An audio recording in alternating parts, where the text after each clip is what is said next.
right, now this is the house. We shall see. Really nice. Yeah, it really is. That's the way it is. But they really did.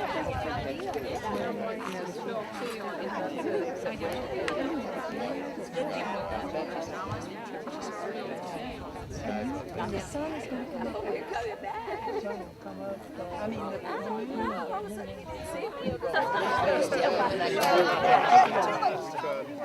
all sorts of friendly things, but you couldn't keep them out so fast.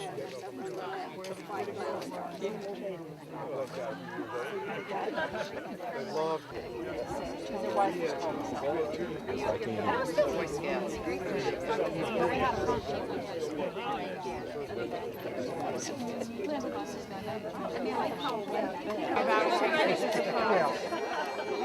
taking the videos that put on our MLS.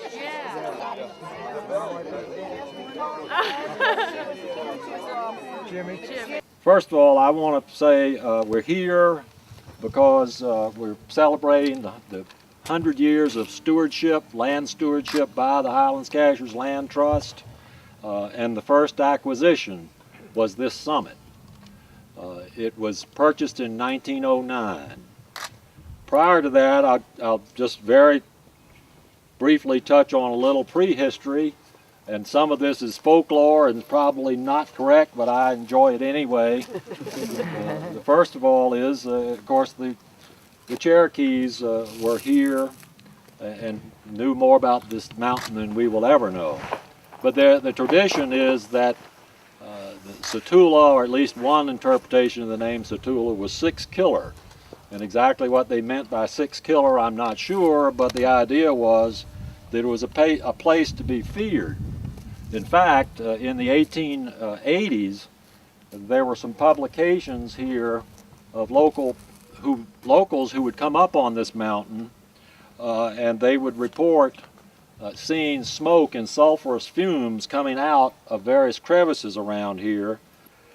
The more modern history of it is that in 1890, Captain S.P. Ravenel, who had the adjacent land and a home over on Wolf Ridge and Claymore, constructed a road up here that came up, not the road that you came up today, or at least if you recall, when you got off from the shuttle, you came up a slope, which is what we call the first summit of the mountain, and then you came down in a valley and came up the next slope.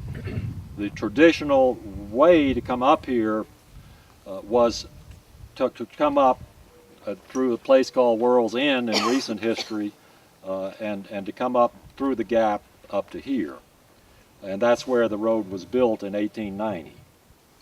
In 1905, or thereabouts, a group was formed called the Highlands Improvement Society, which was basically a group of ladies who were very much dedicated to the town and making sure that the things that were needed both by the town and by the populace were met. They were in 1909. They gathered and had learned that the top of the mountain was for sale, and that the purchase price to purchase it was $500. And so starting in August, 7 ladies who were the board of managers or the board of directors of the Highlands Improvement Society resolved that what they would do would be to try to raise that money, and then in the deed would put it in trust in perpetuity for the benefit of the public forever. Those donors raised in contribution size from 5 cents to $20 to $50, but it was over a group of over 75 people. Some were summer visitors, but I would say the majority of them were people who lived here year-round. The significance being that everyone appreciated the special spot that this was. But I would like to recognize any of the descendants of those donors are here. So if you're a descendant, would you please raise your hand? I know there are 3 or 4. Linda, you're a descendant of? All right. Claire? Margaretta Ravenel. Marguerite Ravenel. There's also Margaret. Ravenel. Anybody else? Over here. Okay. T.T. Hall. And David Norton. All right. The same. The same? Same. Same? The same. All right. Well, that's wonderful. Kevin Fitzpatrick's around someplace too. Yeah, I'm here. I'm here. Anyway, since 1909, this has certainly been a destination for the people who live here year-round as well as the summer visitors. And I doubt that there are very many of you who have not been up here many times before. And during those years, ever since, it's been basically a place to come and enjoy the most important things in life. One of the things, though, this tea that we're putting on today is at least according to the legends of a number of families in Highlands, that Highlands was a fairly formal place in those days. And one of the things they would do is that they would come up on a Sunday afternoon or otherwise, and they would have formal teas. We know they had teas here. We know they had teas on Little Fodderstack, and I'm sure there are other places where these formal teas were held. And so this silver, which has been in the Ravenel family, is the Ravenel some of the Ravenel silver. I doubt they brought any of this up here, but certainly they did come up here and have tea in the early 1900s. In 1933, the government leased a small tract right in this area and another tract over there for fire protection. And over the period of time, it was used. There was a fire tower here. There's been a radio, and I'm sure some of you can tell me exactly where they were, because the first time I came, there was a shed over here with a radio transmitter on it. But this has been used by the government for supposedly spotting enemy airplanes in World War II. There's one quote that I think everyone's heard, but I've got to repeat it.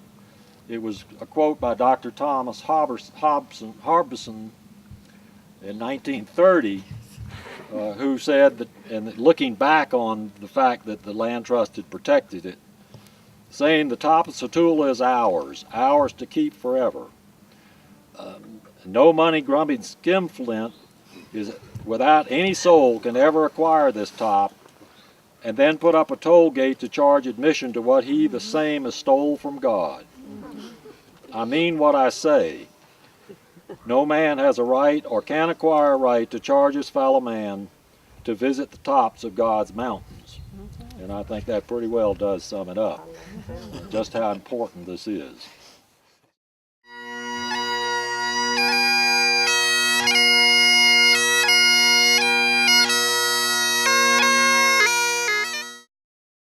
Rediscover the Highlands Gem Shop, a landmark on the hill in Highlands. Family owned since 1952. Check out the most spectacular selection of jewelry around at great prices. Find a custom-made necklace by That Sloan Woman. Uncover remarkable bargains in our half-price case. Explore our unique mineral specimens, where prices still start at $3 for a quarter. Stop by and visit Matthew, Suzanne, and Laura for friendly professional service. Shopping at Jolie's will put a smile on your face. Not only do we discount our fine clothing and handbags every day, we have worked hard to bring you 12 clothing lines made right here in the USA. We also carry Splendor, a beautiful line from Canada. Zaldania's is located on the lower level with home furnishings, kitchen and guest towels, and beautiful candles for special occasions. Jolie's, Main Street, Highlands. The Highlands-Cashiers Land Trust is celebrating 100 years of conservation in Highlands with special events throughout the season. Check out the full schedule on our website. Come join the fun at Health Treks. We have all the latest equipment, Cybex strength training, treadmills, ellipticals, and more. Our team of professional medical and exercise experts will develop an individualized program for you to help you achieve better health and fitness. We have specialized programs for cardiac health and weight loss and offer group classes in exercise, yoga, and Pilates. It's more fun to exercise together. Get on track to a healthier life today. This retired couple really felt their age until they visited Whole Life Market. After availing themselves of our fine food, supplements, and body care products, they feel like kids again. A healthy life is a happy life. We looked in the Highlands area for 5 years. We looked out in the golf communities and our outlying areas and felt like we'd really be isolated. So when we discovered Old Highlands Park, we knew we came and looked one day and we bought it that afternoon, simply because it is so walk-friendly to town, and I highly recommend it if anyone's looking for that environment. I love it. I'm happy. It's wonderful, and I feel very privileged.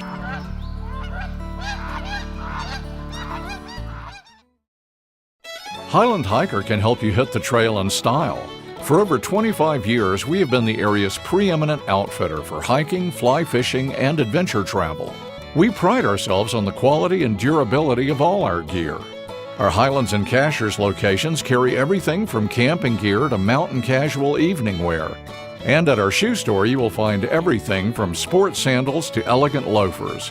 Highland Hiker, where the Highland style meets the great outdoors.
I want you to know that the Highlands-Cashiers Land Trust is the oldest land trust in North Carolina, and it was among the first 20 land trusts in all the United States.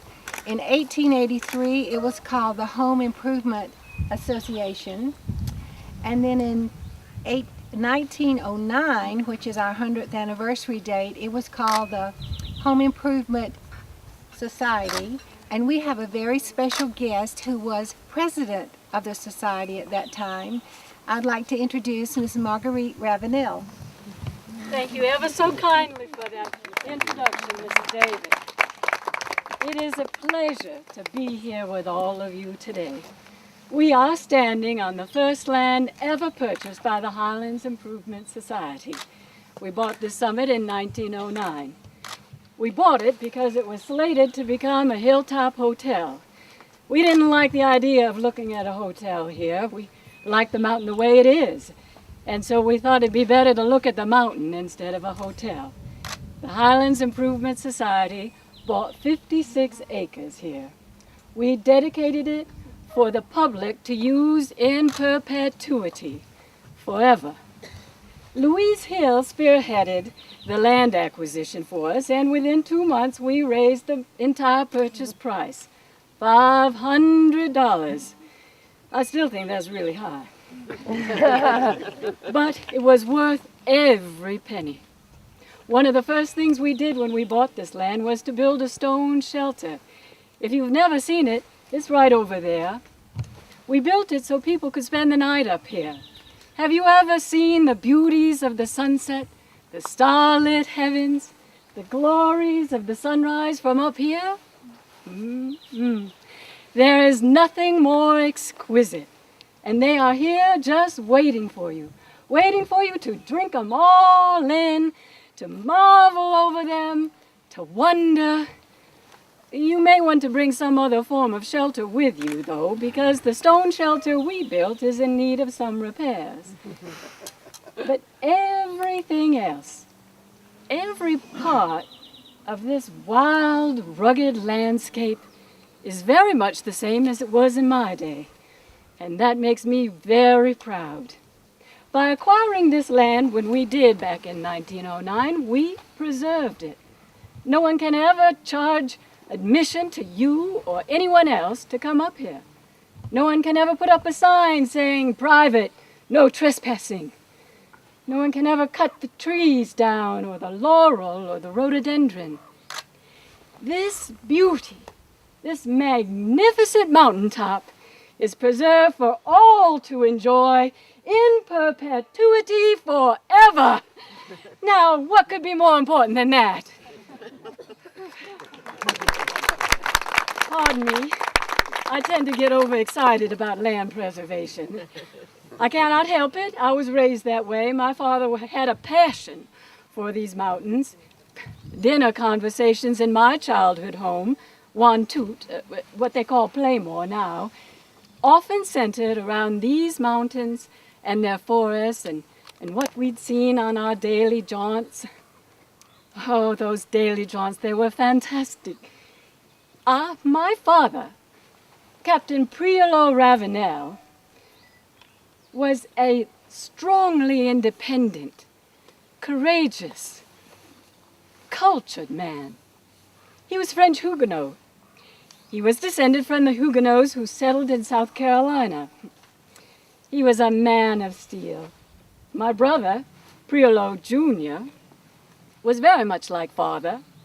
If you drive from Cashiers to Highlands along Highway 64, you are driving on the turnpike that my brother built in 1902. And very much of the land that you see along the way used to belong to our family. In 1902, the year we lost father, there was some 30,000 acres that my brother and my mother owned north and east of Highlands. Well, it started over in Cashiers Valley. It went to Devil's Courthouse and Whiteside Mountain and on past Sagey. Sagey. Did you know that Sagey means protected in Cherokee? Much of the primeval forest between Whiteside and Bear Pen belonged to my brother and my mother, Margaretta Ravenel. We lost Mother in 1912. She was highly civic-minded. Well, you can meet her later this month in Highlands. She will be holding forth on June 26th, 27th, and 28th at the Walk in the Park. Mother always has a lot to say, just as I do. To listen to us now, you would think we were both vaccinated with phonograph needles from our family Victrola. In 1913, my brother sold much of the family land north and east of Highlands to the United States government. He let it go practically for a song, so the land could be preserved as national forest.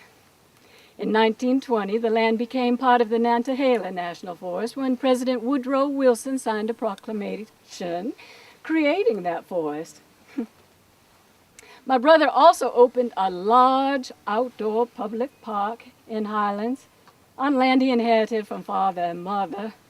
He called it Lindenwood Park. It had a lake and winding trails, wonderful scenery. Well, most of that land now belongs to the Highlands Biological Station and Nature Center. In 1914, my brother and my sisters and I donated 10 acres of Sunset Rock as a park in memory of our parents. 2 years later, my stepbrother, Thomas Parker, built a craftsman-style summer home for my sister Claire and me next to Sunset Park Rock. We called that house Wolf Ridge. Well, Ray McPhail is one of the owners now. But you didn't come up here to listen to me recite the real estate transactions of my family and who owns what now. You came up here because you love this mountaintop as much as I do. You care about preserving the natural areas, scenic beauty, green spaces of the Highlands-Cashiers Plateau. You care about preserving these spaces for the enjoyment and benefit of the public.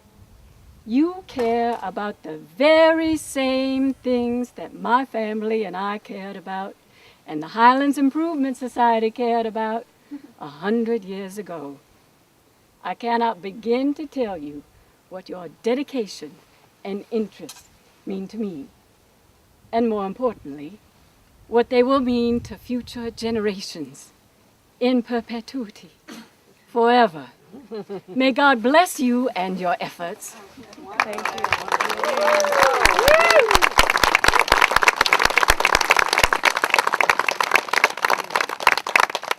I could talk for hours about the natural history of this part of the world, and I won't, but I could.